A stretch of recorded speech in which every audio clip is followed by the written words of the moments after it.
Life isn't perfect, and neither are we. Nope.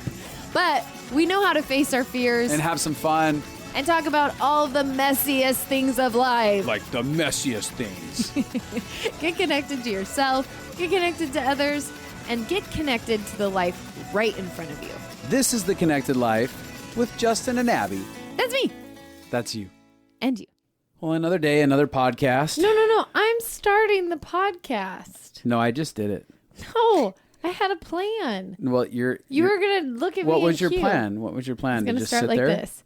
Meow, meow, meow, meow, meow, meow, meow, meow, meow, meow, meow, meow, meow, meow. You're ridiculous. For those of you who don't know, meowing is a way to Abby's heart, and now has become a way to my heart. Is it? Did you feel like a little endorphin when I did that? I did, actually. I know you had like little cute giggles. Abby's mom, maybe we've told this on here or not. I think we've told it in the past. I don't Maybe, know. I don't know. But Abby's all blur. Abby's mom, when Abby and her mom would get into a skirmish or a fight when she was a little kid, and Abby would be kind of like sulking in her room. Mm-hmm. Abby's mom would come on all fours, just kind of like crawl into the room, kind of at her level as a little kid. She'd be like meow, meow, and it'd be like this, like, hey, let's reconnect. I'm being cute. I'm being playful with you, which is really sweet. But we didn't know it actually created an internal button inside of Abby. And one day I was like meowing at a cat because I used to be a cat whisperer. I used to. You are a cat whisperer. I don't have the pitch anymore that I used to. My old age has changed my pitch. I can't get the meow out of me right. Yeah. But I was like, wait, but do your cat call just so that people. I can literally hear. can't. No, it's try not it. good. Meow, meow, meow. Why did I engage that with you? I don't even know why. This is ridiculous. Anyways, but I'm engaging this cat call, and I'm wooing a cat towards me, and all of a sudden, like, you suddenly get all giggly and bubbly, and I was like, what is going on?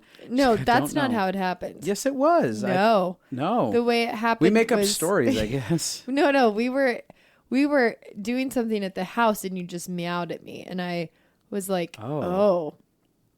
What just happened in my body? I had like a release of endorphins. Like just like shooting through my body. It was like, oh, what happened? That's how I woo her to the bedroom now. Anyways, but long story short. Long story short, I got you to really I found that when I did that to her, endorphins would release. I go meow meow meow meow. Oh so yeah, we've been like in fights. A love button. A love button. My mom created this button. Yeah. That when humans not when cats meow, I'm like, get out of here, and I want to kick it, but I don't. But I want to. I'm not a cat person. Bless all the people who do like the cats. I'm allergic, so I think that's probably why I don't like them. I'm like, oh, you're gonna. I'd like cats if they weren't allergic. Yeah. I want a shaved one. So it can look like you. Anyways, just like Dr. Evil's cat. But why are we talking about this? No, there's literally no reason. I wasn't even going to tell this story. I was just going to start the episode off by meowing. You're ridiculous. I thought it'd be a funny way to start the episode. Well, it was. It made me laugh anyways. So what are we talking about today? Okay. So today we have one of my favorite humans on the planet. Besides Justin. Definitely. You would always rank number one, babe. Thanks. Because you meow at me. I do like this person. She's in my top 5. She's in my top 5 too. Is she? She is. Wow. Go ahead, Ruth. Get excited. Wow. That was just a revelatory moment. Yeah, I just her made mouth Justin's top 5. I have made it. You have made it in Took me life. 7 years. Only 7 years. I made my you way played the long into game. the spot. That's The how you long win, game. Justin. Why Yeah. in Long the world game. would you bring Ruth onto this podcast? Okay, well, I brought her on. She is one of my favorite humans, one of my best friends. She's very compassionate and also incredibly articulate and has gone on an incredible journey in her life. One of the most transformed humans that I know. Oh yeah, you were a huge train wreck when I first met you. Be kind. Be kind. 7 years did you well. 7 years. Savage. When I try to explain to people what I was like before I went on my transformation journey and what I'm like now, people can very rarely, you just can't imagine what I used to be like. No. But when I watched your life, I was like, that's exactly it. That's what it was like, that much transformation. I'm glad I could be an illustration for you. Absolutely. So she's transformed a lot. She's got a lot of inner healing and process, and has really worked through some of the stuff from her childhood and belief systems really beautifully, really well. And there's a part of her journey that I wanted her to share today because I think it's important. When I got married, Justin, when we first started hanging out, Justin called me an ice queen. Because why? Because you'd send ice queen like daggers out of your eyes. There was this hardened rock of a human being that was shut off from the world. Yeah, not from the world, just from men. From me. From men. And men in general. men. It wasn't just you. It was all men. It's true. You were very bubbly and full of life in other areas. But yeah, when but it I came had to a men, hard there edge. was like a hard edge, yeah. Yeah, and I had to I spent years working through issues with masculinity. And it's so helpful, one, because it has helped our marriage a lot for me to do it. And it helped the dating process a lot. So I think this will be a great episode for singles, but also for married. It changes your marriage to work through the secret things, like the subconscious, not secret, but the subconscious issues you have with the opposite sex deeply impact you. Yeah. They deeply affect how you show up to the world. They affect how you operate with your bosses and with your employees and with your coworkers and your friends. And I've helped so many women work on issues with men. And so I just love her journey. I was thinking about how many, when I oversaw a group of people going through a transformation process. I still do that, I guess. But I remember in this particular season, my most common homework I would give girls would be like, okay, I want you to go just have a coffee date. Not like a date, like I want to date you, but just like coffee with a guy and just learn how to act normal around them. Just learn how to act like you. Did she ever Just force you to hold do a that? conversation. You bet she did. You bet she did. She picked the most good-looking, masculine, confident, obnoxious man that she not could like find. him. I did not like him. Nope. But I was like, you got to work on your issues with masculinity. It's the best ways to jump at your fears. Do I know it. who I know who she's Yes, talking about? absolutely. Uh-huh. You absolutely do. The whole way through Oh, the coffee, my I was God. under my breath. I hate you.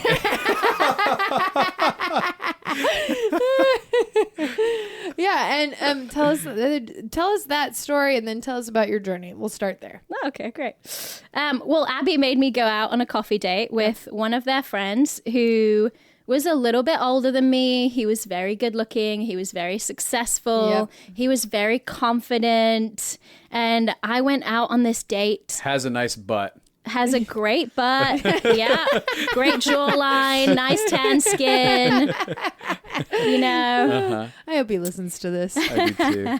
He'll just laugh. Yeah, he will. hysterically. He'll throw his head right back and go, I am wonderful. And we went out on this coffee date, and he knew from the second that he sat down. Well, that let me just say, I made like every girl go on coffees with him to get over their fear of men. Oh, yes. So you were one of like probably 25 that year. Absolutely. But he knew Just from the another moment number. that he sat down that he was pushing my buttons. Oh, yeah. And he loved Just that. by existing, he was pushing my buttons. Just by sitting over there and looking manly and handsome, he was pushing my buttons. That's funny. And I remember going through the whole interaction, and I could tell he was poking at me.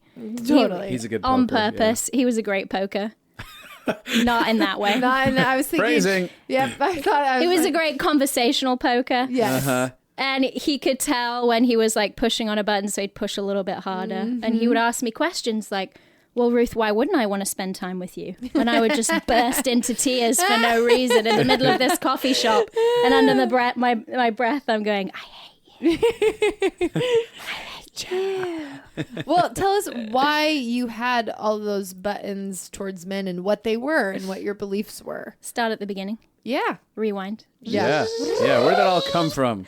What brought me to this All that disastrous baggage. coffee date? So I grew up with a really close relationship with my dad. When I was young, sort of between the age of 1 and 13, my mum had really chronic depression, and she would spend days of her life in bed and would just be really non-verbal and non-communicative. Yeah. And Wow. I was the oldest of 4. Well, I still am. They're still with me. Not past tense, present tense. Still. Yep. I am the oldest of 4. And it really kind of created this dynamic of like me and my dad against the world. Oh, yeah. So my dad would take me out for walks in the park or in the woods, and he would tell me stories about little children and little woodland animals. And my dad was like the center of my universe. He was my hero. I thought he was the best thing since sliced bread. Oh, Do you yeah. have that phrase here? Yeah. Yeah. Sliced bread? You have sliced bread? Great. Yeah. Yeah. We do eat sliced bread. Good job. Yeah. Good job, America. And yeah, he was my hero. He would spend a lot of time having conversations with me about my relationship with my mum and how I felt about that. We would play a lot of football. That's soccer. You Americans. The real football that you play with your feet, Yeah. right? Mm-hmm. I don't think I'd Yeah. call it the real football, but it does give me a different visual than the first thought that I had in my mind when you were sharing. Yeah, not Like, oh, you hand. tossed with football. That's Yeah, so cute. no. These arms can't toss anything. Let's be honest. That's real. That's real. So he was like my main parental figure, and I loved him to pieces. He was a place of safety for me in a household that felt kind of icy Oh, yeah. and not very emotionally nurturing or very emotionally warm. Right. And then when I was 13 years old, my dad ended up having an affair and leaving my mum and the house and the marriage and the family. That's a And big transition. it was a big transition. Any of you who are children of divorce at the age of 13, that's a rough That's a It's rough devastating. year. You hate your life at 13 if nothing bad happens. Yeah. Like 13 is just you're awkward. You all of a sudden you have feelings you never felt before. Your body's doing weird things it's never Yeah. done before. Yeah. You don't look normal. Yeah. Like most 13-year-olds look awkward. You're getting random embarrassing erections. Yeah. I mean, I struggled with Right that all on. the time. That's so true. Welcome to a man's world. I was talking with one of my clients the other day about what it's like for a teenage boy to just have boners all the time. Uh-huh. Yeah. Uh-huh. And you were able to... I explained it because Right, you understand so, teenage boys so well. So- So Ruth, I don't Went have through that that. problem. Never had that problem. Nope, me neither. Dad abandons you at 13. Yeah. So 13, my dad leaves. My period starts all in the same year. Oh, Yeah. Tragedy. yeah, Horror. double World tragedy. comes crashing down. Yes. Oh, wow. But seriously, it's probably the event that happened in my life that has had the deepest painful impact on my heart. ended up and defining everything. It defined everything. I mean, I could never have told you that at 13. Right. But it completely defined everything. Here's something that is interesting is so many people have been through divorce. It's so common now. And there's no shame. I'm not shaming anybody with this statement. But because it's so common, I think we trivialize the pain of it. Like, Yeah. well, everybody goes through it, so it's not that bad. Like, I should be fine because everybody else's parents divorced and they're fine. But I've actually had multiple counselors say they think divorce is one of the most devastating things for children to go through. Yeah. I mean, it's literally, it's like a fracture Yeah. of your sense of safety, this place that you come from being whole and complete Belonging. and loving and together, and all of Yeah. a sudden you're a product of disconnection and you're a product of anger. And for me personally, it was that sensation of, oh, this is the parent who's been the safe one. Right. This is the parent who's been the emotionally connecting one. This is the parent who's been my parent, basically. Right. Has Now chosen I'm to leave. Orphaned. Now You I'm probably feel orphaned. complete orphaned. Now I stay with my mom. Yeah. Who is she an adult? I don't know. Totally. So me and my mum had to kind of, rebuild our relationship from the ground up. And my relationship with my dad just kind of never recovered Yeah. from that. He he had a lot of pain and a lot of shame, I think, Oh, yeah. from what happened. And he just kind of totally shut down the tender off. sides of his personality. And he just became very kind of cold and passive and stoic almost. So you literally, like, the one place that was nurturing is now gone. Yeah. Yeah. Devastating. Totally. And what do you do with that? Like, what does that start provoking for a 13-year-old girl as her teenage years start playing out? I think a number of things. I think, it's like a cliche. Everybody says children blame themselves for a divorce. It's true. Again, you couldn't have told yourself that as a child. Right. But there is a real sense of deep down somewhere inside, I must have not been enough That's for him such a to real stay. statement. It's Deep so down somewhere inside, I wasn't womanly enough, or I wasn't feminine enough, or I wasn't a good enough daughter, or a good enough friend, or whatever it is to keep him. Or know some that- people get the side of I was too much. Yeah. real. Right. It must be about I That's was why too he much. left. Yeah.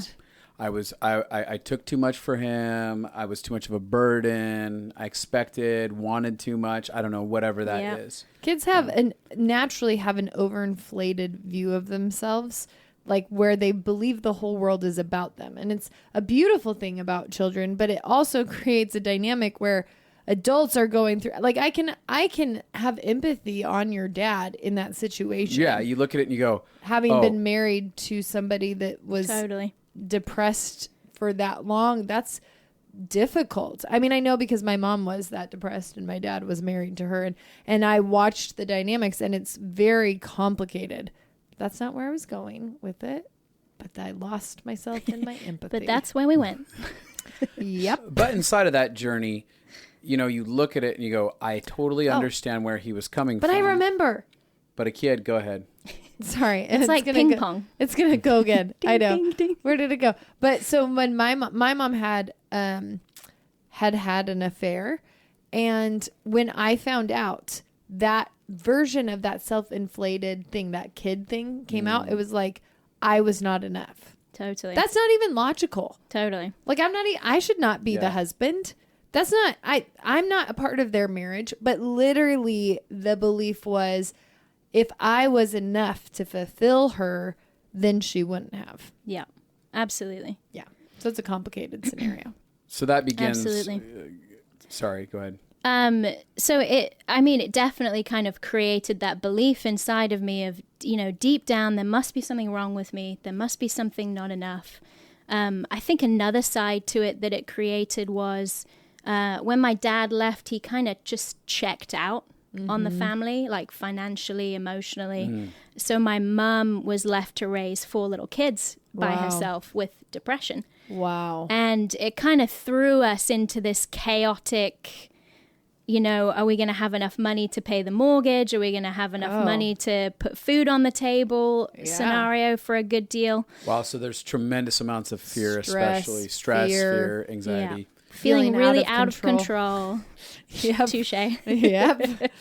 Just a real feeling of unsafety. And I think it started to create this viewpoint inside of me of, oh, you need men to be safe. Right. But men are also not safe. That is so They true. could cause you your biggest pain, but you also need them to be safe. Yeah. And, I remember looking at my mum during that period of time and starting to almost change the question in my head to what did I do? And thinking along the same lines of what did she do? What did she do to not keep her husband? And I need to not And I do need that. to make sure I don't do what she did. Right. So that'd leave you very on edge towards men, relationships with men, because it all of a sudden becomes this Rubik's Cube that you have to figure it out really well, or there's an inevitable devastation that's going to be replicated. So I either figure them out or I stay as far away from them as possible. Absolutely. It's this weird like push pull that you have inside of you of like, I desperately want to know that I'm enough. I desperately want someone to come and answer that question that my dad left inside of my heart of, Yes. am I want I you enough? to want me. I want you to want me, think I'm beautiful, think I'm desirable, all those things that girls want to feel. Yeah. But at the same time, I don't want you to come too close because You you could might destroy devastate me. my world again. Yes. Mm-hmm. I think this is a lot of what every human feels. Yeah. Even men towards women when there's been pain with their mom. But I think this is a very common thing when you have been really hurt. You spend your whole life desiring that thing that you lost, like Right.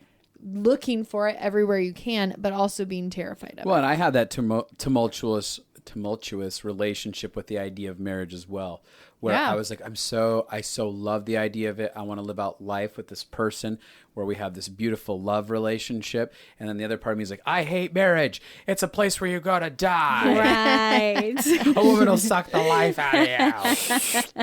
I did. I Real sucked all the life out conflicted. oh, that sounds bad. Crazy. Don't do that. Ah! Keep meowing. Meow, meow, meow. Okay, so you're a teenager now. Your dad is gone. Right. You feel devastated. What does relating to men look like in that season for you? Right. So pretty much up until my teenage years, I'd been a real tomboy.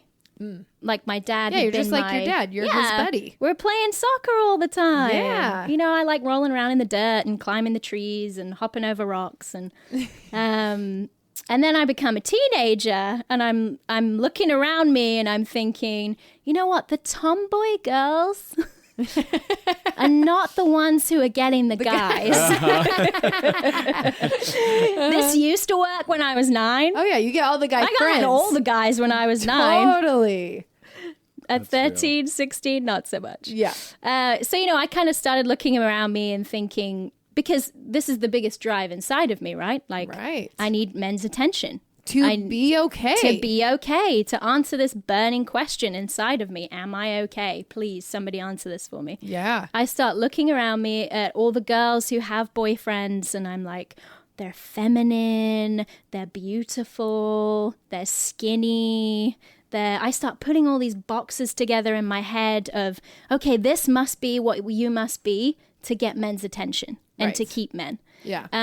So I slowly kind of start going on this journey of trying to become more feminine, like trying to figure out makeup and hair and all that kind So of. basically, you looked at it and you're like, what are the rules of this game? Right. Not who Yeah. am I, not who do I want to be. Right. You're like, what are the rules to win guys? Right. How do I be successful at this? How do I be successful at this? And I think a lot of girls do this, and it never actually works because no matter how much you kill, like you have to kill yourself to do this. Well, it's girls and Absolutely. guys. It's humans in Oh, general. yeah. Men do the same I have thing. so many men who just totally obliterate who they are. They have no idea who they are, but they're like, but I went to the gym, 6 hours this week and have great pecs and chicken legs. That counts, right?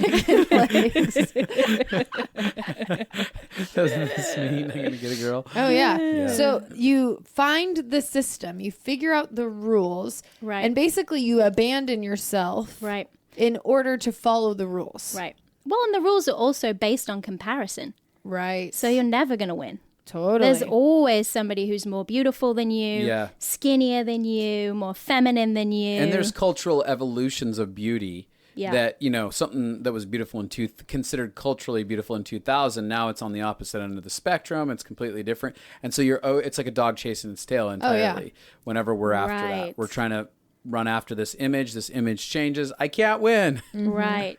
Case in point, I'm English. Yeah. So I have very fair skin. Yeah. And I always think if I had been born in the 1800s, I would You would be have the been posh. picture Of beauty. of beauty. Yes. But Tan it up. striving for a tan the Yep. rest of my life. Yep. So anyway, the point is I start looking around me and I start trying to figure out what beautiful is and what men want, basically. Yeah. And going on this journey of trying to figure that out. And when I'm 16 years old, I get my first boyfriend.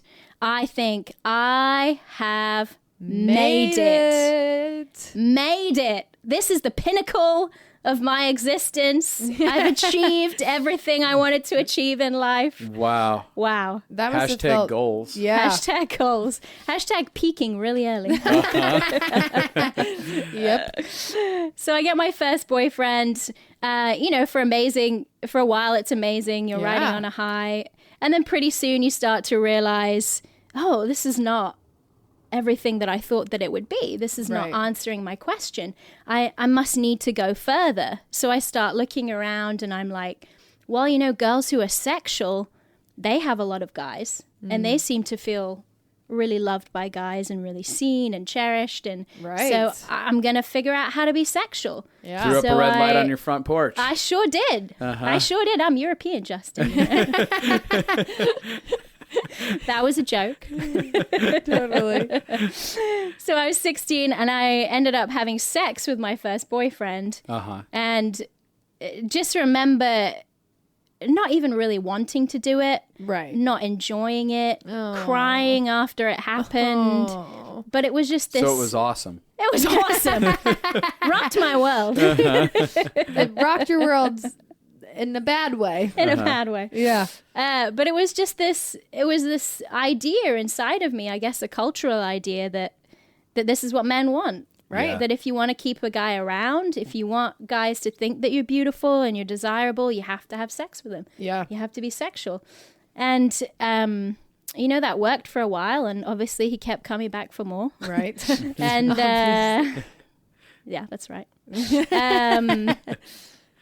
But I think, kind of through that process, I started to completely shut parts of me down even further to masculinity. Oh, yeah. Because I think what happens is when we get really hurt by a member of the opposite gender, we're constantly looking for the thing that caused us pain to happen again. Oh, yeah. Yeah. We're waiting at We're any just given moment. on the edge in anticipation.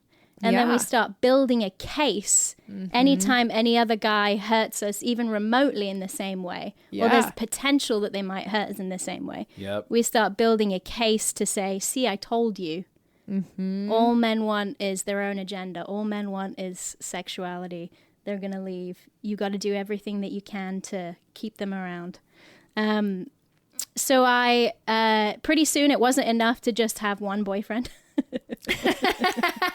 Wow. I know. Wow. Well, this is what happens when you have a hole inside of your heart. Let's designate where the hole is. That is important. Like we're looking like, oh, this huge wound from my dad is there. And I'm looking for you to fill it. But a boyfriend can't fill that. Right. And so it's going to feel good for a minute. And then there's going to be a revelation of, oh, it's still there. I'm still bleeding. I'm still pussing or whatever. The wound is still, I am not doing well. I'm still pussing. I have a soul chasm. Will you fill it? Chasm. Will you come fill my soul chasm? What a pickup line. Wow. Wow. Okay. So yeah. one is not enough. Right. I always How thought many about was it. enough? You want my golden number? No, that's fine. You can keep it. I always used to think about it like it felt like my heart was a bucket with a hole in the bottom. Totally. So Right. it didn't matter how much love got put in there, how much affirmation got put in there. That's a great analogy. How many guys I could get in one night to make out with me. Oh, yeah. It would just satisfy me for a second and then fall right out the bottom. Absolutely. And I would feel just as empty the next day. Yeah. So I very quickly had to have sort of like 5 or 6 guys that I was talking to at the same time. So if I was feeling lonely or I was at home and I was feeling insecure about myself, I could just whip out my phone and text one of them and flirt with them a little bit and fill my affirmation tank for a second. Or if I was going on a night out to go dancing or whatever, me and my girlfriends would have a competition. Right. To see who could make out with the most guys. Yep.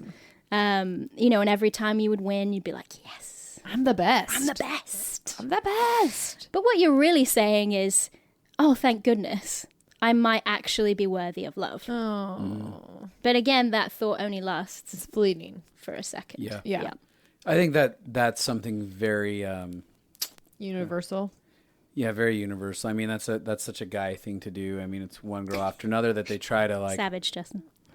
Well, it's girls and guys. Yeah. I mean, guys are so after women. I watch them come into my office and they're like, I've had sex with this many women. Da, da, da, da. And I'm like, do you feel like more of a man? Nope. Nope. Nope. Do you feel more worthy? Do you feel more lovable? No. And it's just this never ending cycle that happens. Yeah.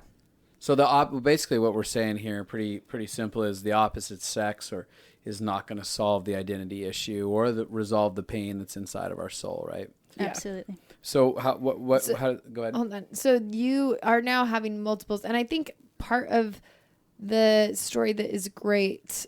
I'm doing really bad with phrasing all day today, but part of the thing that I think is a great revelation is that you explain why you needed to be always having multiples for control. Do you want to explain that? Yep, absolutely. It was, there's a sense of if you're just pursuing one guy, there's a side to it at which that has to at least on some level start getting vulnerable. Right. And you have to at least on some level start letting that guy in closer and closer. When you have multiple guys on the go at the same time, you don't have to let them in an intimate way. Right. You can keep it on a purely surface way. Yeah. And so you're not sexual or purely flirty or purely. Absolutely. So you're not risking being hurt in the most deep and painful way that you've experienced in the past. But at the same time, you're never actually going to get love into that place. Yeah. Which is really going to heal it.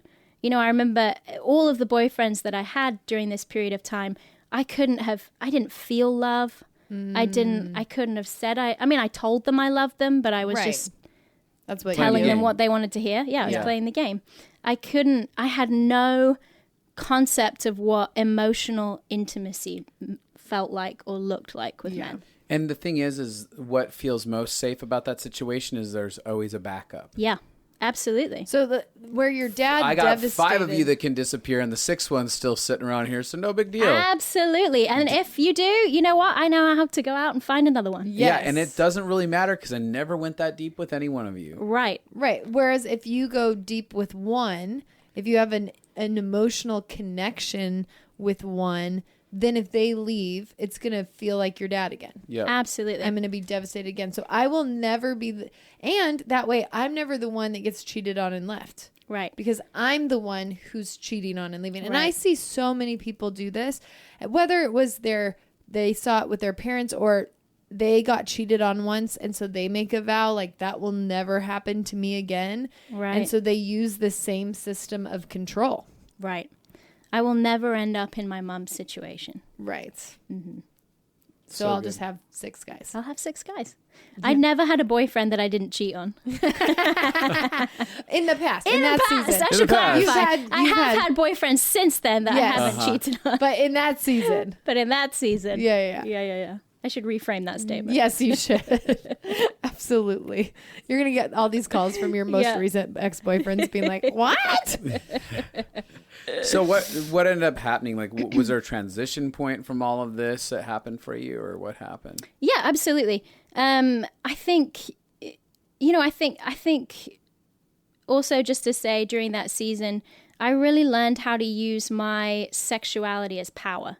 Yeah. That's one thing that I was like, I will never. I had this big thing where I wouldn't desire sex with women. Not that I didn't have a sexual desire, but I was like, I won't have sexual desire for you because if I allow myself to have sexual desire towards you, then you can have power over me. So and you're like, I will not let a woman have power over me because you had experienced your mom having power over and it wasn't safe. I was a pretty massive dick to some beautiful women in LA that were in positions where a lot of other men would have been like, what are you doing? And I'm like, no, get away from me. Don't. It reminds me of Dwight from The Office. Totally. Where he gets like these women who are out of his league. Yeah. And he's like, get out of here. But I would do that. Excuse me. And I would be able to walk away being like, oh, I feel really safe. You can't have power over me. You can have power over every man in this room, but not me. You're right. Absolutely. That's a posture for even women, especially where they go, oh, I feel safe now because I can at least use, instead of having my sexuality used, I can use it to have power. Absolutely. So again, it's this weird push-pull of, I know guys are using my sexuality. Right. And there's this hatred towards men. Yeah. All you want is my body and all you want is my sexuality. But at the same time, I know that all you want is my body and my sexuality. And I'm using it. So I'm going to use it against you. Right. And in a place where you feel really powerless towards the opposite sex. Oh, yeah. In feeling honestly and vulnerably chosen. It's a way to feel powerful and in control. Yeah. Because there's less like fear of rejection. Yeah. You're not showing yourself. So even if they reject you, they're not rejecting you. Right. They're rejecting the mask. Yep. Totally. The sexy BBC voice mask. So this was me up until about probably 21, 22 years old. And then I was at university and I ended up becoming a Christian, developing a relationship with the Lord. And do you know what really changed my life?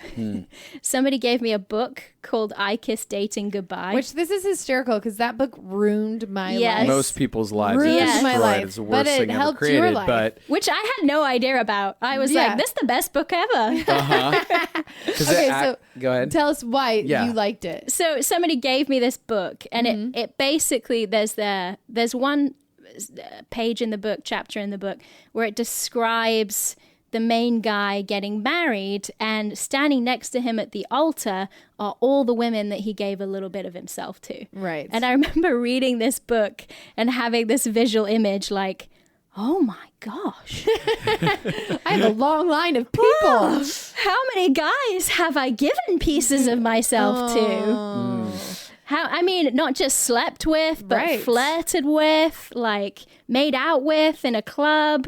Totally. I just remember being absolutely horrified by this Right. visual image. And up until that point, really had no concept that there was a cost Right.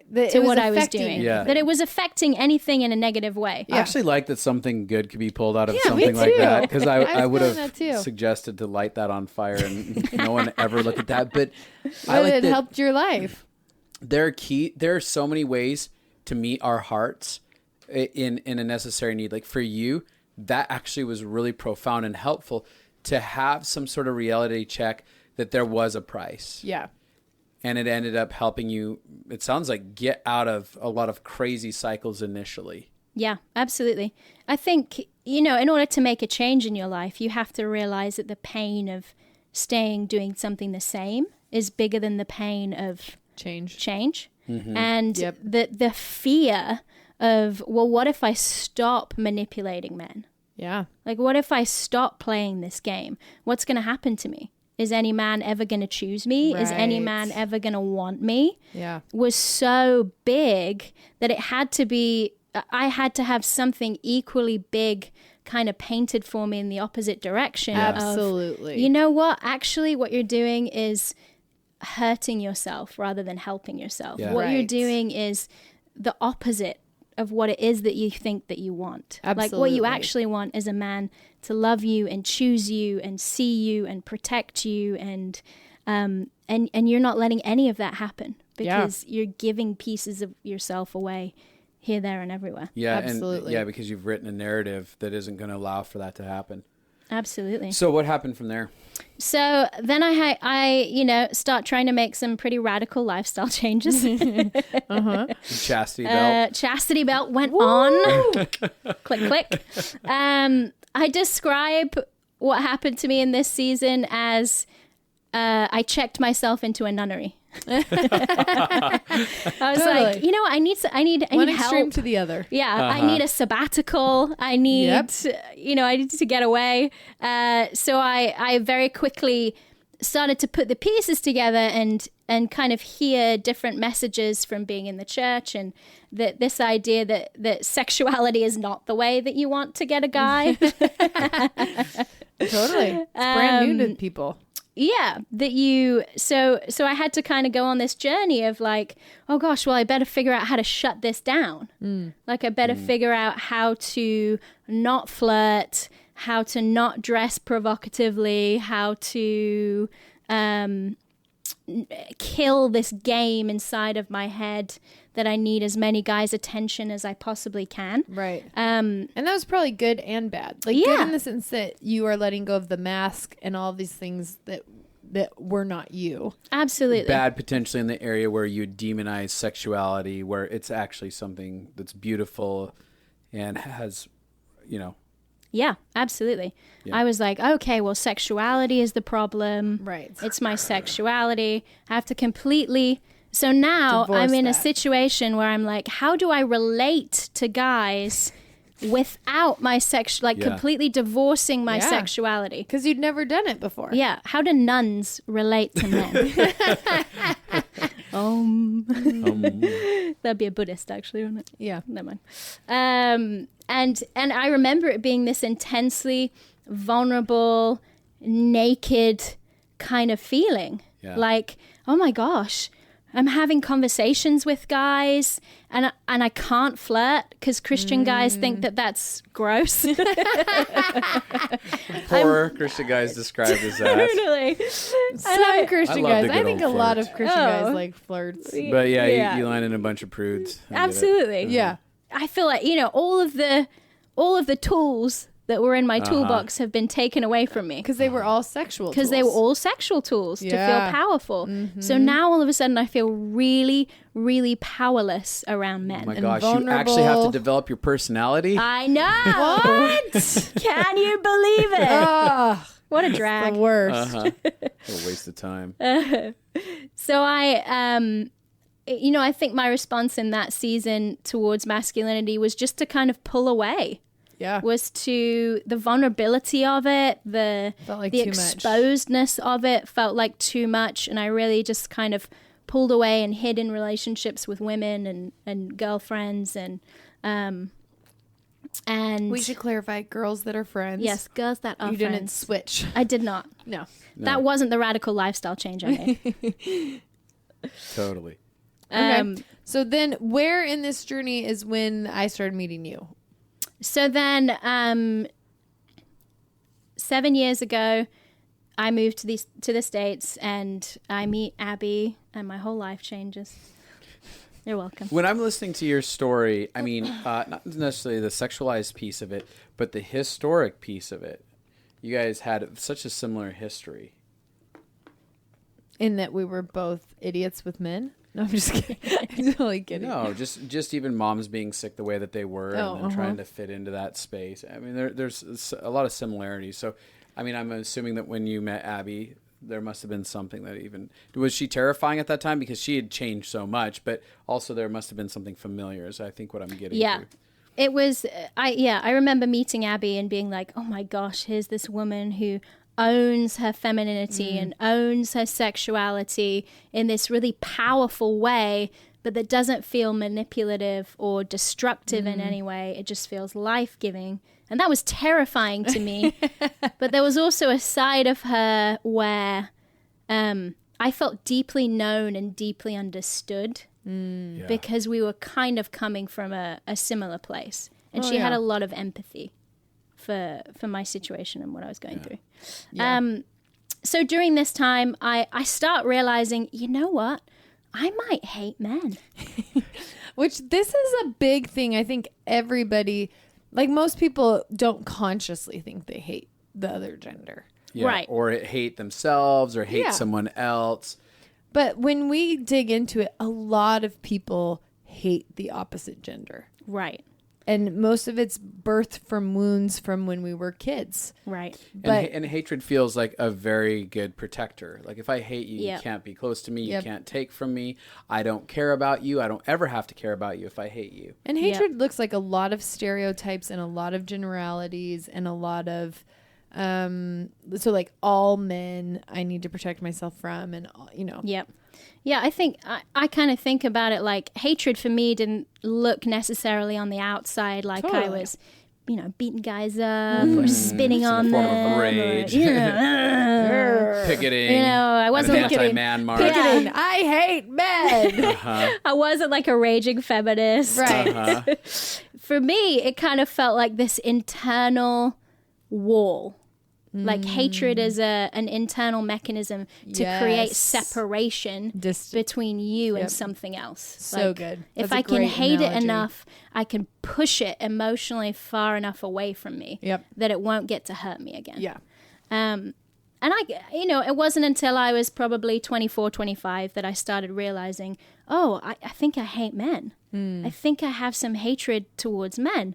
I think I've internalized and taken the pain that my dad caused me and put it on all of masculinity. Yeah. So instead of being able to look at one man who made a mistake and hurt me and caused me pain, I am now looking at the whole of masculinity and saying, masculinity will hurt me. Masculinity will cause me pain. Masculinity can't be trusted. And I'd say it's actually really hard not to do this. Right. Because I think I did the same thing, and I think it's natural for everyone to. One of the things that I do with people in my office when they come in with these harsh judgments towards a people group, a gender group, whatever it happens to be, is I ask them the question, is it actually masculinity that hurt you? Well, it was my dad. It happened to be your dad, but is it masculinity? Or was it the fear that drove him? Right. The self-hatred that was there, the pain that was never processed. Like, what are the real things that created more chaos inside of your world, whether it's your mom or your dad? What are the real bullies beating you up? And when we rightly define femininity or we rightly define masculinity, we see that a healthily defined masculinity or femininity is a mature expression of nurturing, care, love, protection. And we go, that's what masculinity is. That's what femininity is. And we could go down to a whole list of a conversation about that.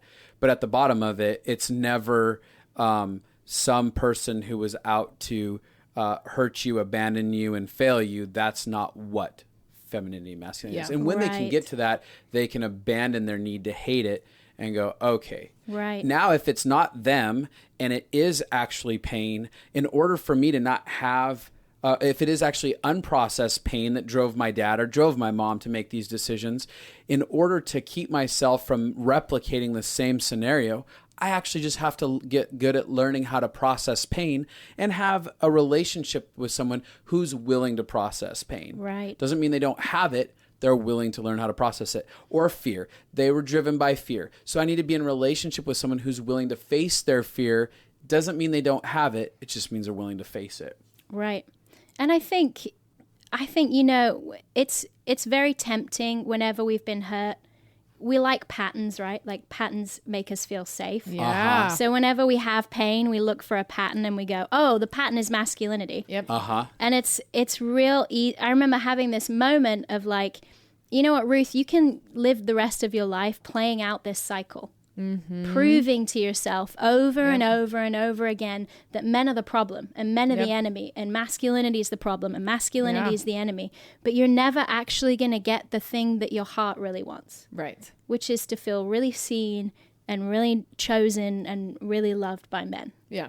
And it's a lot more vulnerable to go on the journey that you're just describing, to choose to own the fact that you have pain, face the pain, allow the pain to be healed, than it is to stay in a spot where we just say, the opposite sex is the enemy and I'm on the defensive. Can you actually get that need that you're talking about, that you're in battle with, can you actually get that resolved with men, or does it have to come from a different avenue? Yeah, I think it's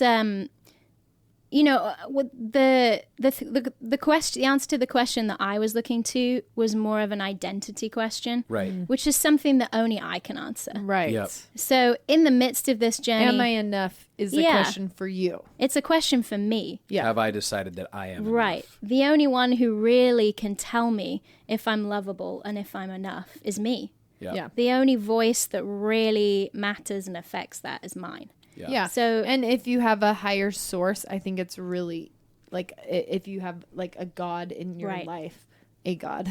If you have God in your life, I think that voice adds to your ability to believe that about yourself. But I think it's this very true thing. Like, I have the power to decide if I like me. Yep. It's so I think it's these two things in tandem. It's learning to agree with love over yourself. Yep. So learning to plug the hole in the bottom of your bucket. Only I can do that. Yeah. And then allowing healthy love from men to be poured into the bucket and allowing myself to experience the vulnerability of letting that love actually affect me. Absolutely. Yeah. And I had that similar experience even in my relationship with Abby, where I began on a journey of going, I'm going to let her love affect me in healthy ways. Doesn't mean she became my source of my identity, but I allowed it to play a role in reflecting a higher love to me and allowing it to wash over these lies and go, no, the truth is, there is love that she has to give and love that is healing that comes from femininity and love that is nurturing and caring and wants to give back rather than take. Absolutely. And again, like you said, it took me being radically vulnerable and trusting even knowing like she will bring pain into my life, but she's not the source of the pain anyways. Right. Yeah. And I think, even taking that back to my dad, it felt like my dad answered the question no.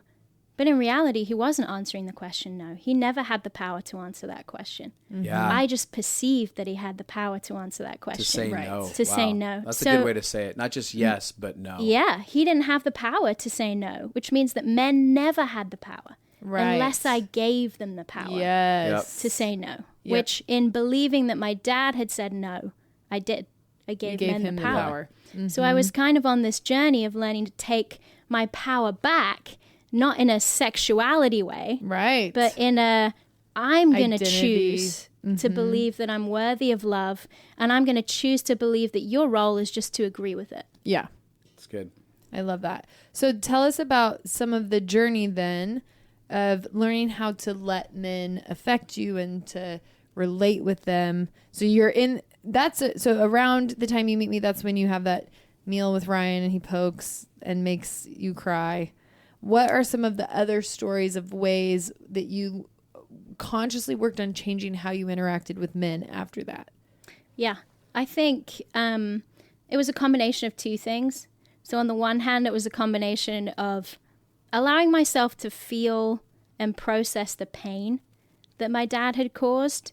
So even just acknowledging it to myself, saying like, oh, this is the pain that my dad caused. This isn't actually the pain that all masculinity caused. Allowing myself to cry about it. Yeah. Allowing myself to actually feel, grieve the real thing. to grieve the real loss. Yeah. Like, I lost my dad. That's sad. That really sucks. That's painful. Yeah. Allowing even myself to acknowledge that was painful and to grieve that and cry that out. And I'm not saying that all happened at once. It was kind of an onion peeling off of, 1 year I'd have one layer and another year I'd have another layer. And so it was a combination of grieving the pain and also putting myself in front of healthy love.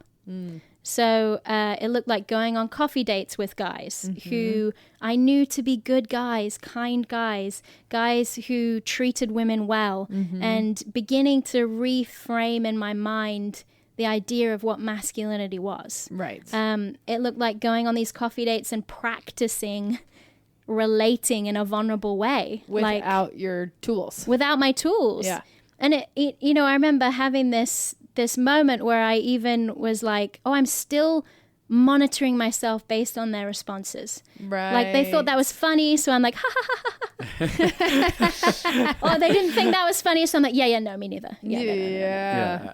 And, kind of adjusting that and just relating as me, fully me, and allowing myself to be in that moment and believe that I was worthy of their love and their time and their attention. And the joy that brings to fully be your authentic self, to stop playing games. Present.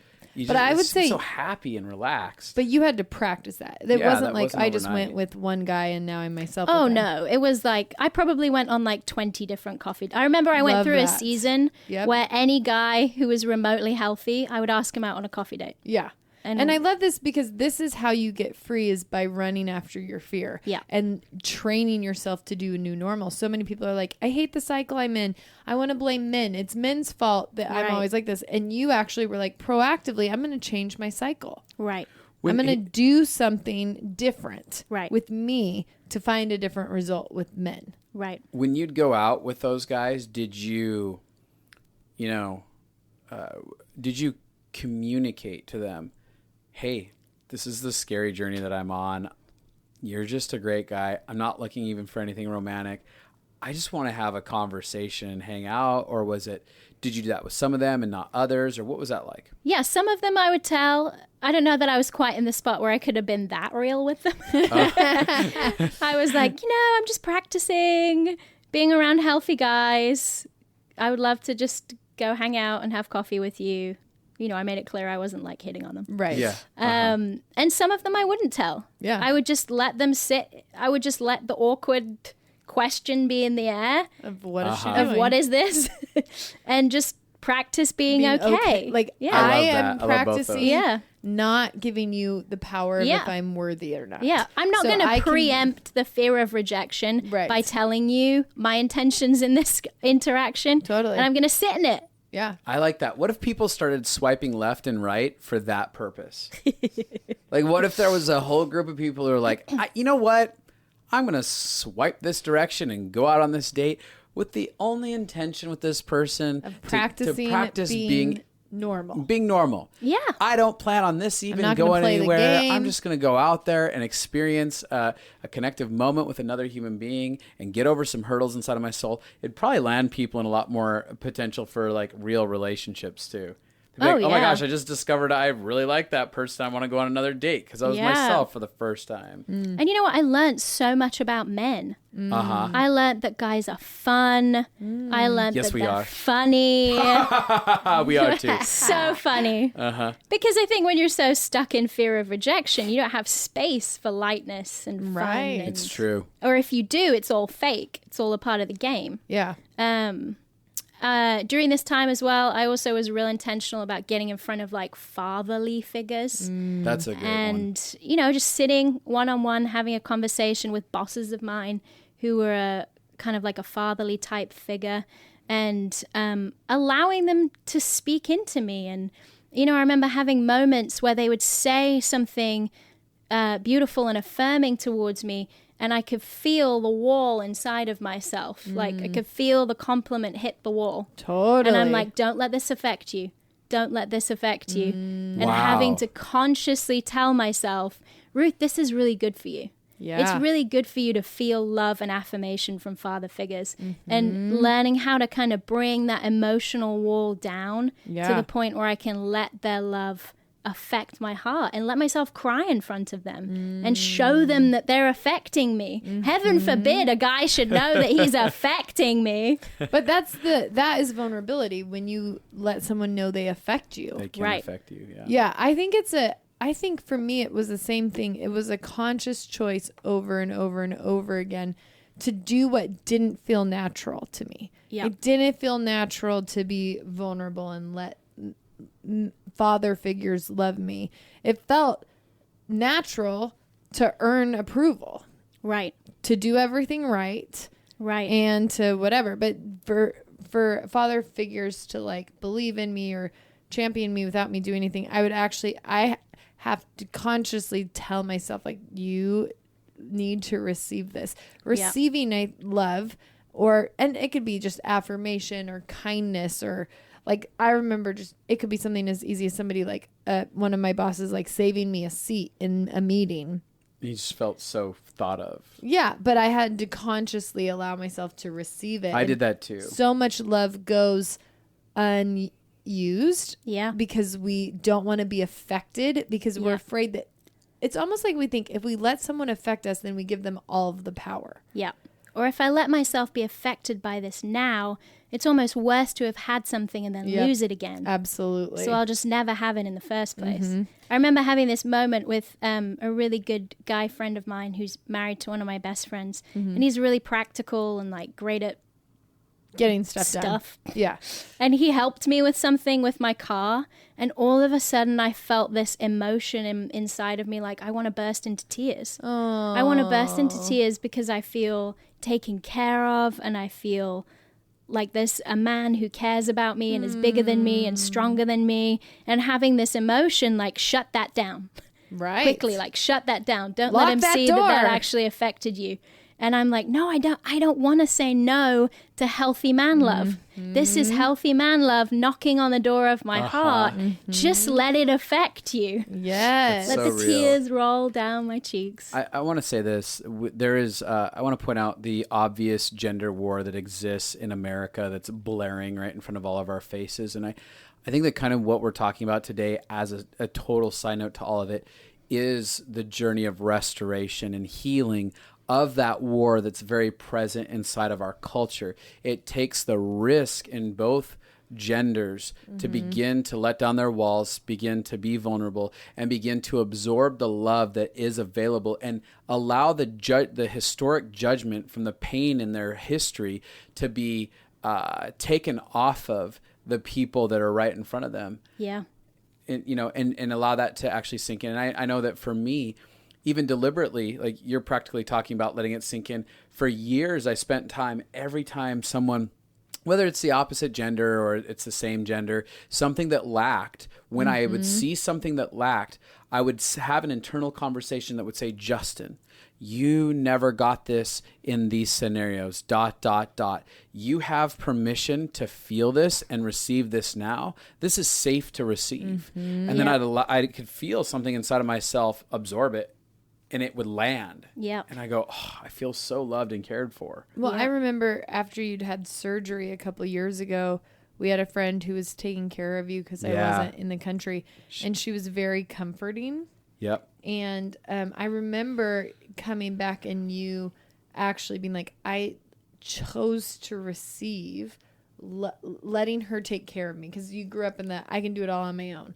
I can figure it out. I don't need help. I don't need to be sick. I remember there. Yeah, I remember literally there were a couple days there where I'm drugged up on medication after the surgery, and I had blood coming out of my face and my mouth and stuff like that. And I'm laying in bed in a lot of pain, and she sat on the bed next to me, and she would just like pet my arm and just be there and comfort me because I was in so much pain and stuff. And I remember going, oh, I'm going to allow the mothering of this moment, because she has such a beautiful mother's heart, to just be fully present here and take care of me as this happens. It was wildly healing. Yeah. Yep. And I have found, I do think that when we have a gaping wound from something, it's so easy to look at all the things that men aren't doing or women aren't doing or that didn't happen for us. And one of the beautiful things I think you're both talking about is not looking for, like, you weren't looking for your friend's husband to meet all of those needs. You weren't looking for him to tell you you're enough and make it was like, no, I'm just taking this one piece of love that he has to offer, and I'm drinking that in. I'm soaking that in. And I think for me, that has been the journey. I used to want, like, I was like, I want somebody to adopt me who can take care of all of my needs. Yeah. And it's impossible. There's no one who'd have enough time to do that. No. Totally. I think that the same way in that I had to let masculinity off the hook for what my dad did, I also had to let masculinity off the hook for repairing everything that my dad did. It's a great way to put it. That one guy couldn't do that. Yep. And having this realization that there were so many pieces of healthy masculine love out there that were trying to make their way into my heart. All I had to do was be open to them. Absolutely. Yeah. And there's just moments. There's these little moments that we each have. And I do think if we told your story more, if we had hours and hours, I think you could probably give a long list of husbands of friends of yours in ways that you've allowed yourself to let them impact you. And I remember that even as a teenager, the people I would babysit for, there were several of the husbands who were just very kind to me.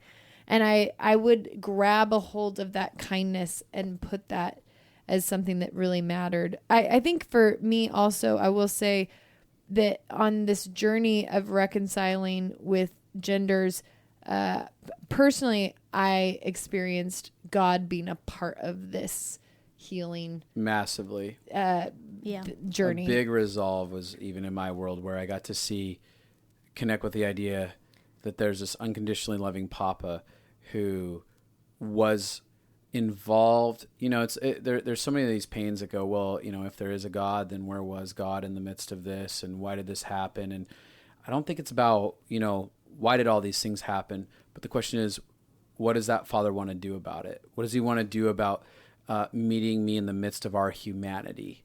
And is he actually available to clean up the messes of all the places where people dropped us? And I've watched over and over again where I could see the clear line as soon as my heart was like, I'm willing to allow love in, that I could see a million what seemed to be miraculous moments begin to intersect into my life to come and heal these places. And I went, oh, you're involved all over the place. I think I needed a source of love that would never run dry. Yeah. A source of love that was unending. And so like, no matter how needy I was, or no matter how much of a burden I felt, or no matter how many mistakes I made, like all of the rules that I had about what I needed to be perfect for men to love me or for women to love me, like I needed a source that was greater than all of that, so that I didn't have to spend the rest of my life performing. That's so good. So do you have one more thing? Yeah, I just wanted to add one last piece to this. So I do a job at the moment where I mentor like 70 people. Yeah. And I think one of the biggest things that has changed this journey for me has been having to figure out how to get on men's teams. Yeah. So I would have good. guys come into my office who, let's say, had cheated on a girl, you know, done the dirty on their girlfriend, looked at porn, done all of these things. Right. And there was this thing inside of me that wanted to react like, you D-bag. Yes, totally. I knew it. Men suck. You suck. This is proving my point. Exactly. But now all of a sudden it was part of my job to figure out how to have empathy for this kid. Yeah. To figure out how to be on this kid's team, to figure out how to love this guy. And it kick-started this compassion thing inside of me of, you know what, we're all human. We all have pain. And we're all reacting to it, and we're all just trying to reach out in some way and make a meaningful, intimate connection with people. Yes. Yeah. There is no difference really between the intention of a woman's heart and the intention of a man's heart. Right. And it forced me to go on that journey of strengthening that empathy and compassion muscle to the point now where I can interact with men on a romantic level and see almost like the little boy heart inside of them. Yes. That's reaching out for connection in the same way that I am. And I think that the biggest, to sum that up, like the key in that is humanizing. Yeah. Yep. Like humanizing the villains inside of our stories. Where I mean, like obviously there was a process of grief and processing pain and all of that stuff inside of it. And the full circle resolution is when we can get to the humanization of these villains of our stories. And all of a sudden we put down our swords and we go, you're really not this big villain. Right. Just another person. Right. And then all of a sudden our heart overflows with love for them. That's good. So, to wrap it up, you go ahead and tell our audience how I personally affected you and how awesome I am in your life. Go ahead. I mean, not because I need it. I'm just giving you that space because I assume like, oh, this is all about how great men affect us, you know. Justin has changed my life. I'll never be the same again. Yeah. No, I mean, I'll give you money later for that. Thanks. But I really appreciate you being vulnerable in this and bringing this in here. And to full circle it, Abby, could you just ultimately tell maybe people who are listening how you view Ruth now? Like, what do you see as paint a redemption picture, Abby. Oh, yeah. I mean, like, it's beautiful. She's an incredibly powerful, capable, tender, self-connected. Self-connected. She's just different in every way possible. It feels overwhelming for you to ask me about what is she like now, especially versus then. She loves herself so much more. She's so much more comfortable in her own skin. She's so much more joyful. She's so much more relaxed. She's so much more fun. She's and so much more of her just showed up. It's kind of like watching like someone happen. Yeah. So the journey paid dividends, and that's the only reason that I pointed that out. Like, this is a beautiful invitation today to all of you out there who are listening, men and women alike. Like, here's an opportunity to actually step into real freedom if you're willing to put down your swords, stop fighting the shadows of our history and actually face the real thing that's going on inside of our world. And there's actually a promise of life on the other side of it. If you guys, do you have any homework? I think it'd be good for you to actually sit and think, am I in a war with the gender? Yeah. And I know even like, or maybe even a racial group or anything like that. Yeah. Is there a war that is inside of me, and where does the pain come from? Like, where's the real pain? Because it's really easy to make the person in front of us the villain instead of looking like, where did the wound start? And then what are some fears that I could run at in connecting or getting vulnerable? Or maybe the fear is feeling my pain or grieving. Maybe the fear is I need to start spending time with people like this. And then working on having conversations where you can get to compassion for the people that you feel the most scared of. Yeah, that's good. I did a homework like that with police. And this isn't around like all the hot topics of police in the country. That's not what this is about. But I had a really big like fear of police, and it related to authority and a couple bad moments as a young kid that I had. But what I started doing deliberately is every time I saw a police officer, I'd go up to him and I'd say, hey, I just want to take a moment to talk to you and tell you, like, I thank you so much for the job that you're doing and the protection that you're providing. And I'd have an interaction. I've actually watched police officers break down and cry in front of me because they're like, oh my God, I'd never hear that. Nobody ever likes cops. Because we have such a wound with authority figures. But I did it even in that area and got really comfortable, because when I get pulled over for speeding, because I never speed, but a couple of times I did. The 2 times. Sure. Anxiety through the roof and things like that, and feel like a little child. And I got so much healing in that. So when you run after areas like this, again, it leads to so much empowerment, and it can be applied to more than just genders. Absolutely. And so if you've liked anything that we've had to say and it's impacted you, we just ask you like, subscribe, share, rate, review, get the message out there. We just want people to get healing from these episodes. The other thing I want to say is we created a father series for this exact reason. All the stuff that we've walked with Ruth through this process. And all of the things that we've walked with so many people through, where we've seen people get to the other side, we put in the Father series. It's an e-course. And we talk about how fathers affect our romance and how we interact with the opposite sex and our view of love. Pretty much everything she said is it's why we created the Father series, so that people don't have to be trapped in the pain that happened when they were younger. And so you can get that at justinandabby.com/shop.